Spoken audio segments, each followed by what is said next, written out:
इस वक्त दुनिया में या तो युद्ध चल रहे हैं या फिर युद्ध अभ्यास। रूस और यूक्रेन युद्ध के बाद कई देश आक्रामक हो गए तो कई देश चौकन्ने। चीन वो देश है जिसने मौके का फायदा उठाते हुए ताइवान को घेर लिया। उसके चारों तरफ सैन्य अभ्यास शुरू कर दिया। चीन सिर्फ ताइवान तक ही सीमित नहीं रहा। चीन लगातार भारत, ऑस्ट्रेलिया, अमेरिका और जापान जैसे देशों से उलझ रहा है। अब इन्हीं देशों ने चीन को जवाब देने के लिए एक ऐसा शक्ति प्रदर्शन किया है जिसे आज पूरी दुनिया देख रही है।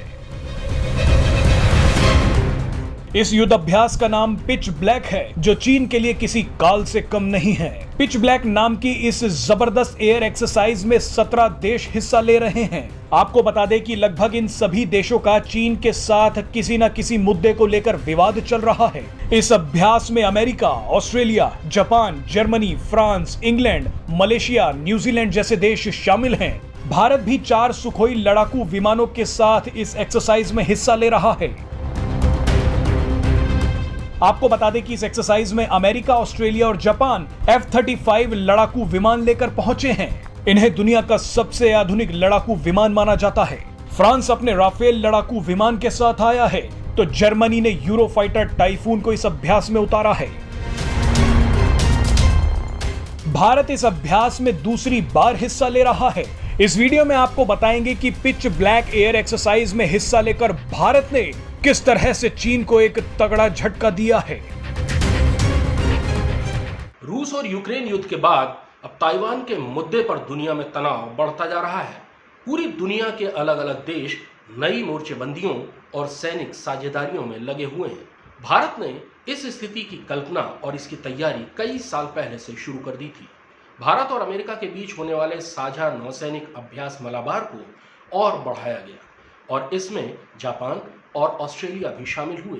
2017 में भारत, अमेरिका, जापान और ऑस्ट्रेलिया ने मिलकर क्वाड्रिलेटरल अलायंस यानी क्वाड बनाया। ये चीन के खिलाफ ही एक मोर्चा था। लगातार सैनिक साझा अभ्यासों के जरिए एक दूसरे के साथ सैनिक कार्रवाइयों को करने का अभ्यास किया गया। 19 अगस्त से ऑस्ट्रेलिया में एक ऐसी ही एयर एक्सरसाइज शुरू हो गई है। पिच ब्लैक नाम की इस एक्सरसाइज में 17 देश शामिल हैं और इसमें लगभग सभी वो देश हैं जो चीन से परेशान हैं। दरअसल ऐसे साझा सैनिक अभ्यासों के जरिए एक दूसरे के हथियारों, उपकरणों और संचार तंत्र के साथ काम करने का अभ्यास किया जाता है। इंटर ऑपरेटिबिलिटी ऐसे सैनिक अभ्यासों का मंत्र है, यानी एक दूसरे के साथ मिलकर काम करना। पिच ब्लैक में भी इसी का अभ्यास किया जाएगा। इसकी एक बानगी एक्सरसाइज से पहले ही मिल गई।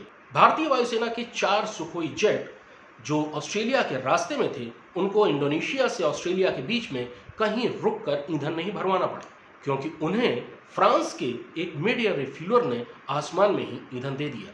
ये आपसी तालमेल और एक दूसरे के साथ काम करने का बहुत अच्छा नमूना है। भविष्य में ऐसे युद्ध हो सकते हैं या ऐसी सैनिक कार्रवाइयां हो सकती हैं जिसमें एक देश के एयरक्राफ्ट कैरियर से दूसरे देश का कोई फाइटर जेट उड़े, सैनिक कार्रवाई करे और फिर किसी तीसरे देश के एयरक्राफ्ट कैरियर पर लैंड करे। किसी एक देश की सैटेलाइट से होने वाले कम्युनिकेशन और आंकड़े को दूसरा देश उसी वक्त सुने, देखे और इस्तेमाल करे। दरअसल जब चीन जैसे विस्तारवादी देश का सामना करना हो तो अलग अलग देशों को मिलकर साथ आना पड़ेगा। लोकतांत्रिक देशों को साथ मिलकर सैनिक कार्रवाइयों का अभ्यास करना ही पड़ेगा और भारत इसमें यही कर रहा है।